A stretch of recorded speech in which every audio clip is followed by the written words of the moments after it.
Bonjour frères et sœurs, et nous sommes de retour ce matin et nous voulons continuer notre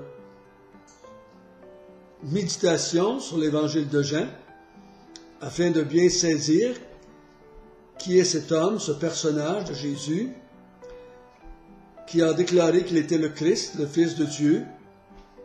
Il a déclaré aussi que si on croyait en lui, en son nom, on aurait la vie éternelle. Donc nous continuons ce matin dans cette direction-là. Commençons par la prière.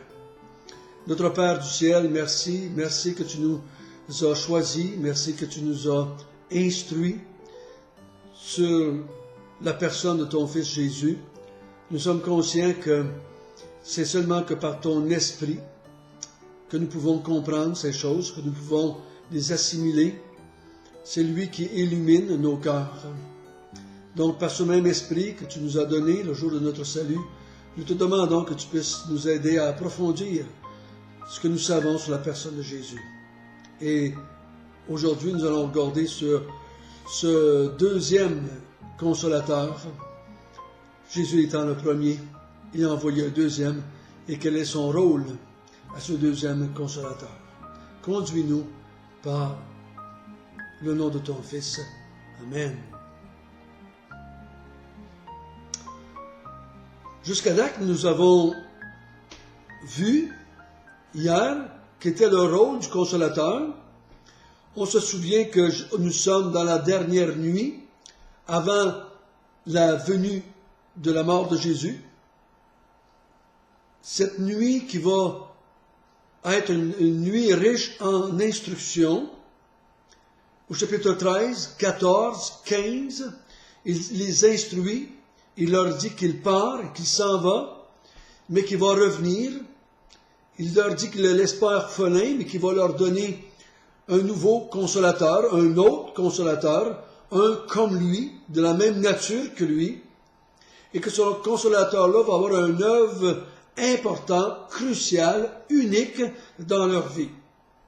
Nous avons vu jusqu'à date que ce consolateur-là va venir au jour de la Pentecôte. Et qu'au moment où ils vont le recevoir, ça va transformer leur vie, ça va changer leur vie. De timides, peureux qu'ils étaient, cachés, ils vont devenir audacieux, ils vont devenir capables de défendre leur foi, de faire face à la persécution et même d'affronter la mort au nom du Seigneur Jésus-Christ. Donc, ce même esprit qui leur a été donné, nous a été donné à nous aussi. Et l'œuvre qu'il a fait en eux va être un petit peu différent qu'en nous, parce qu'ils ont un rôle différent à jouer. Les premiers disciples, ou les fois les 12, ont un rôle différent que nous. Mais dans l'ensemble, c'est la même chose. Nous avons vu au chapitre 15, verset 26, le premier rôle, il rend témoignage de Jésus. Et il va nous rendre aussi capables de rendre témoignage au monde dans lequel nous vivons. Ce que les disciples ont fait aussi. Deuxièmement, il va les aider à se souvenir ce que le Maître leur a enseigné pendant 3 ans. Et ce troisième rôle qu'on a vu, qui va convaincre le monde de péché, de justice et de jugement.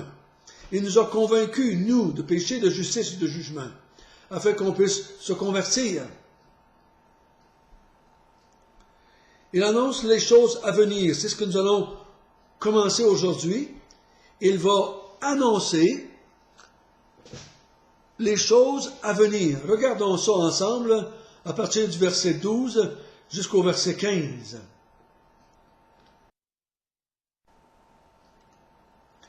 J'ai encore beaucoup de choses à vous dire, mais vous ne pouvez pas les porter maintenant. Quand le consolateur sera venu, l'Esprit de vérité, il vous conduira dans toute la vérité, car il ne parlera pas de lui-même, mais il dira tout ce qu'il aura entendu. Il vous annoncera les choses à venir. Il me glorifiera, parce qu'il prendra de ce qui est à moi et vous l'annoncera. Tout ce que le Père a est à moi. C'est pourquoi j'ai dit, il prend de ce qui est à moi et qu'il vous l'annoncera. Donc, consolateur de cet avocat qui vient auprès d'eux, qui va venir auprès d'eux, après que Jésus soit parti, il dit, j'ai beaucoup de choses à vous dire encore, mais vous ne pouvez pas les porter maintenant. On a vu à quelques reprises que leur compréhension était un peu faible, limitée. Donc il dit, quand le consolateur sera venu, l'Esprit de vérité, il vous conduira dans toute la vérité. Et il dit, il vous annoncera les choses à venir. Je crois que chaque évangile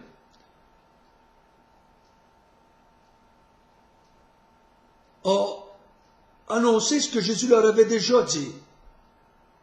Mais quand on va un peu plus loin, dans les Actes et dans les Épîtres, et surtout dans l'Apocalypse, l'Esprit va révéler aux disciples les choses à venir.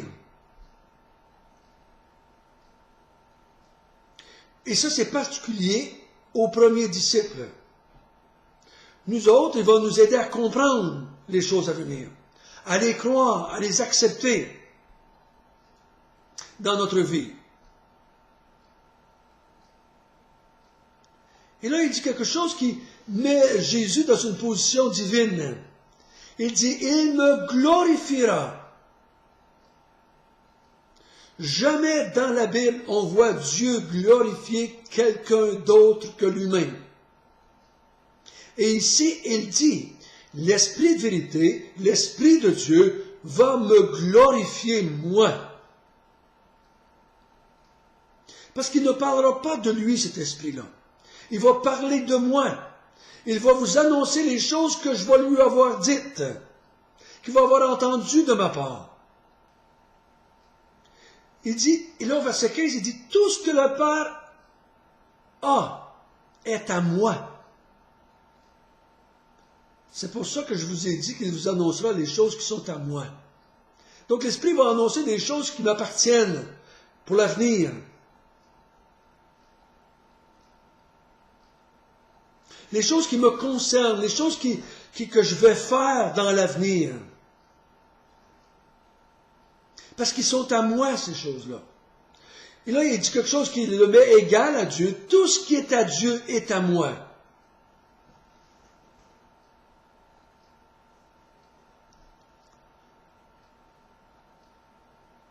Donc, le rôle de l'Esprit, un de ses rôles, c'est d'annoncer aux premiers disciples, et à tous les disciples par la suite, par leurs écrits, les choses que Jésus va accomplir dans l'avenir.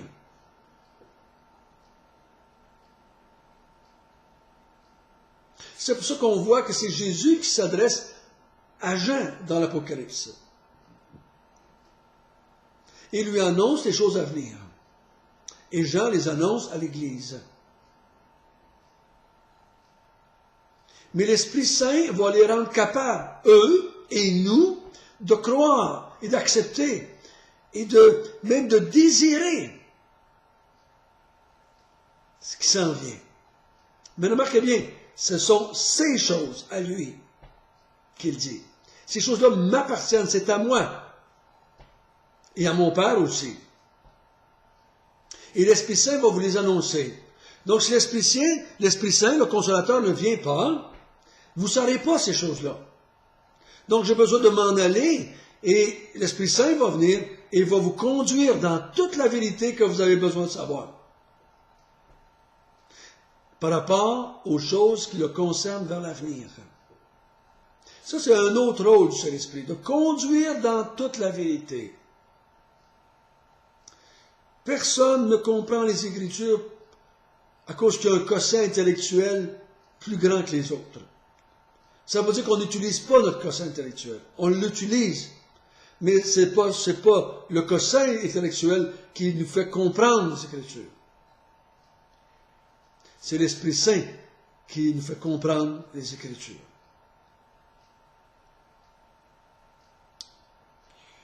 Maintenant, on va en avoir une autre chose que l'Esprit Saint ou le Consolateur va faire. À partir du verset 16, nous allons lire jusqu'au verset, je pense qu'au verset 22. Encore un peu de temps, et vous me verrez plus. Puis encore un peu de temps, et vous me verrez. Parce que je m'en vais au Père. Là-dessus, quelques-uns des disciples dirent entre eux, que signifie ce qu'il nous dit? Encore un peu de temps, et vous ne me verrez plus. Et puis encore un peu de temps, et vous me verrez, parce que je vais au Père. Il disait donc, que signifie ce qu'il dit, encore un peu de temps? Nous ne savons de quoi il parle. Jésus, sachant qu'il voulait l'interroger, leur dit, vous vous questionnez sur les uns les autres, sur ce que j'ai dit, encore un peu de temps, et vous ne me verrez plus, et puis encore un peu de temps, et vous me verrez. En vérité, je vous le dis, vous pleurerez, et vous vous lamenterez, et le monde se réjouira. Vous serez dans la tristesse, mais votre tristesse se changera en joie. La femme, lorsqu'elle enfante, éprouve de la tristesse, parce que son heure est venue. Mais lorsqu'elle a donné le jour à l'enfant, elle ne se souvient plus de la souffrance à cause de la joie qu'elle a de ce qu'un homme est né dans le monde. Vous donc aussi, vous êtes maintenant dans la tristesse. Mais je vous reverrai, et votre cœur se réjouira, et nul ne vous ravira votre joie. Donc un autre rôle du consolateur, c'est d'enlever sa tristesse et de mettre de la joie dans le cœur des disciples. Il dit, je m'en vais dans peu de temps, et vous me reverrez, et votre joie se changera en tristesse.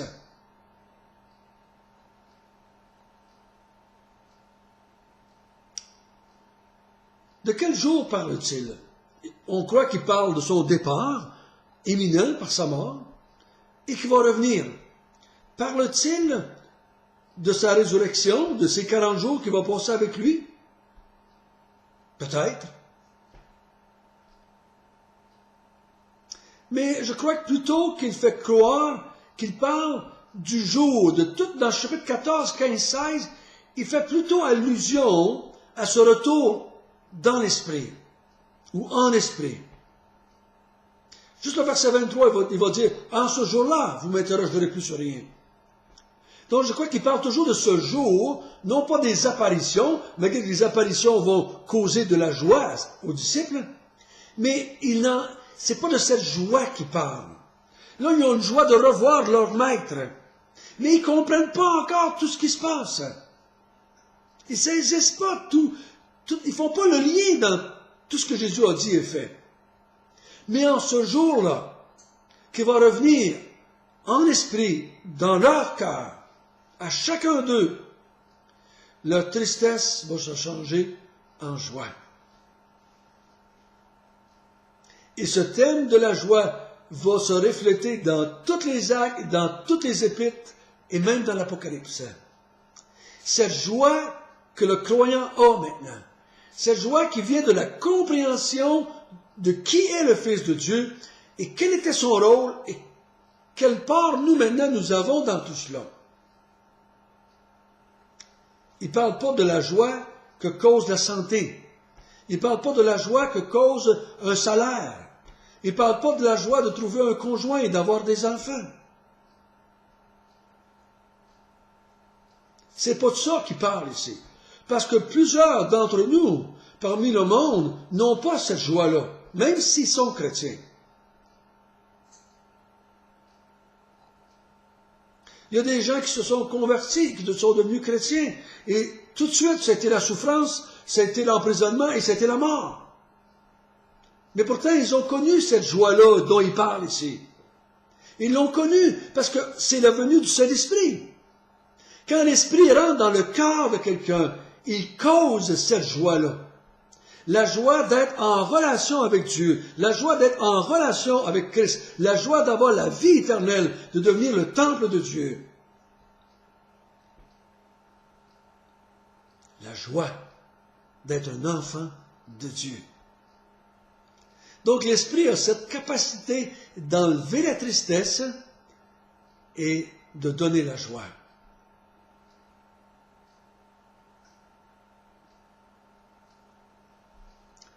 Faisons attention ici.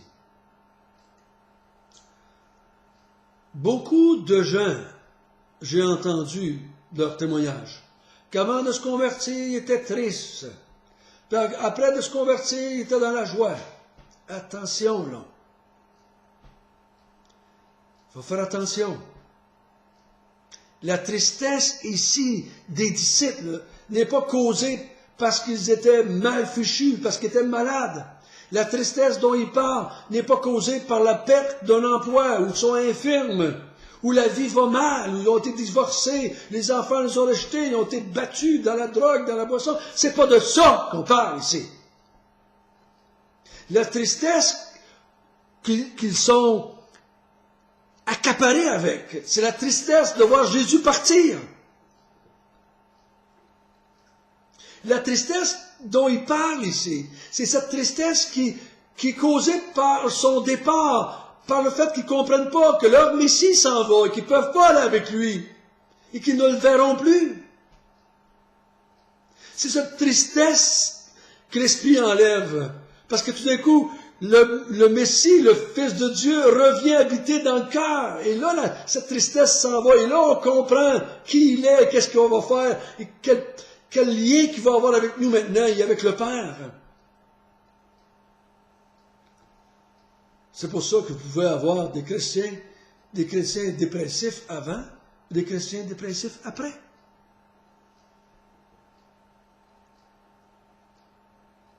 Faisons bien attention de garder le contexte. Il n'enlève pas la tristesse de ce monde. Elle est là, et on va être encore triste. Ici, il parle de la joie parfaite. Et personne ne vous ravira, nul ne vous ravira votre joie, verset 22. Cette joie-là, elle est non enlevable. Elle est non... On ne peut pas la soustraire, on peut pas... Le diable ne peut pas nous l'enlever, le péché ne peut pas nous l'enlever. C'est cette joie qui est causée par l'Esprit qui vient et qui nous fait comprendre et croire que nous sommes des enfants de Dieu, que Christ est le Messie, le Fils de Dieu. Faisons attention de ne pas mélanger ça. Combien j'ai dit pour moi-même, et comme j'ai entendu d'autres chrétiens dire, il faut se réjouir dans le Seigneur, il faut avoir la joie dans le cœur, puis l'Esprit amène la joie. Attention.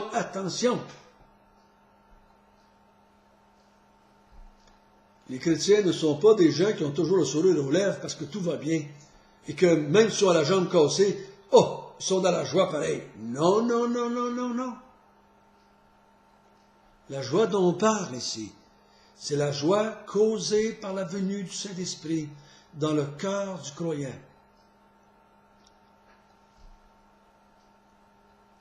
Ils étaient tristes par le départ de Jésus, parce qu'ils ne comprennent pas ce qui se passe. Le Saint-Esprit va venir. Il va leur révéler toutes choses. Il va leur dire, il va leur faire comprendre qui était Jésus, qu'est-ce qu'il était fait, pourquoi il est mort, pourquoi il est ressuscité, pourquoi il va revenir, pourquoi il monte au ciel. Il va leur expliquer ça. Et là, leur joie va être parfaite. Et rien dans ce monde va leur enlever cette joie-là.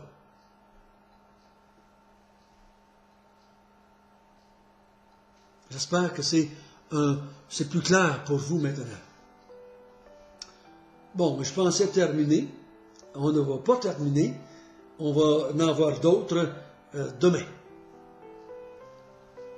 Notre Père du ciel, merci que le Saint-Esprit, ce Consolateur, vient en nous. Il fait une œuvre merveilleuse.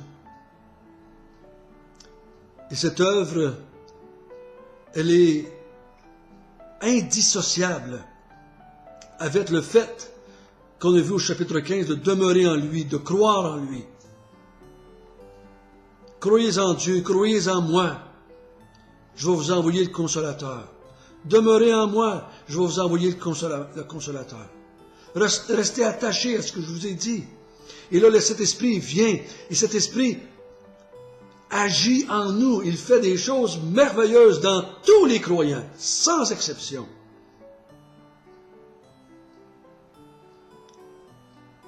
Merci qu'il nous rend témoignage de Jésus dans notre cœur. Il nous aide à nous rappeler ce que Jésus a enseigné. Il nous convainc de la vérité. Il nous annonce les choses à venir. Il nous aide à comprendre l'avenir et le plan de Dieu. Et que ce plan-là est pour la gloire de Dieu. Cet esprit-là va glorifier Christ en nous et par nous. Merci, Père éternel, qu'il a changé notre tristesse en joie. Cette tristesse qui était causée par le péché, cette tristesse qui est venue à cause qu'on avait rejeté Dieu et rejeté Christ pendant une partie de notre vie. Cette tristesse qui était causée par l'idolâtrie qui était en nous. Quand nous nous convertissons au Christ et nous croyons en lui et en son nom, tu l'enlèves et tu nous donnes la joie, une joie parfaite que nulle personne, nulle chose dans ce monde pourra nous ravir, car elle ne vient pas de nous, elle vient de l'Esprit de Dieu en nous. Merci et gloire à ton nom. Amen.